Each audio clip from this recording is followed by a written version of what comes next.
Welcome to this A1 English grammar lesson. As we look at simple affirmative declarative clauses, be sure to stay to the end to test what you learned. Ready? Let's go! A simple affirmative declarative clause is a type of sentence structure that is used to make a statement. It is composed of a subject and a verb, and it does not contain any additional clauses. The subject of the sentence is the person or thing that is performing the action, and the verb is the action that is being performed. Let's first look at this sentence. She sings. In this sentence, the subject is she, and the verb is sings. This sentence is making a statement about the action that the subject is performing. Simple affirmative declarative clauses are the most common type of sentence structures in English. Let's take a look at a few more examples.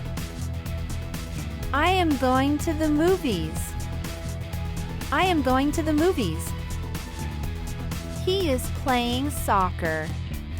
He is playing soccer. You love ice cream. You love ice cream. Do you see the pattern in these sentences? The subject and verb make a complete thought that expresses a feeling or action. This is the basic structure of a simple affirmative declarative clause.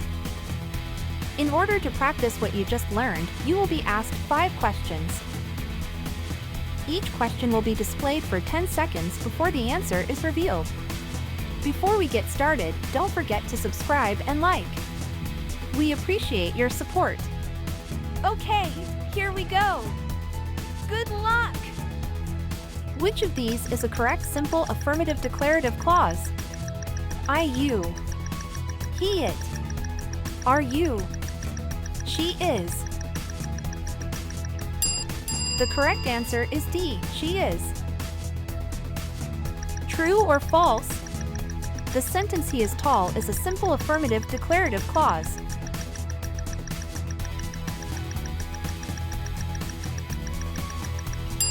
If you answered true, you are correct.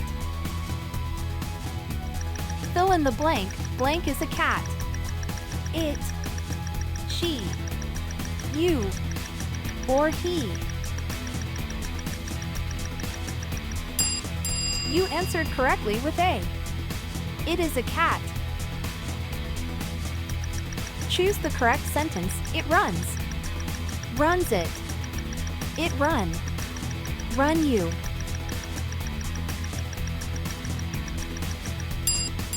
A. It runs is correct, as it contains the subject it followed by the correctly conjugated verb runs. True or false? The sentence flies it is a simple affirmative declarative clause.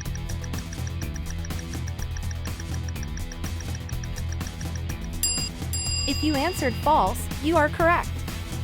The subject and the verb are reversed. Great work! But don't stop now. Watch the A1 playlist to keep improving your English skills. If you want to review the words incorporated in this lesson from an earlier vocabulary lesson, click the video on the left. See you in the next lesson!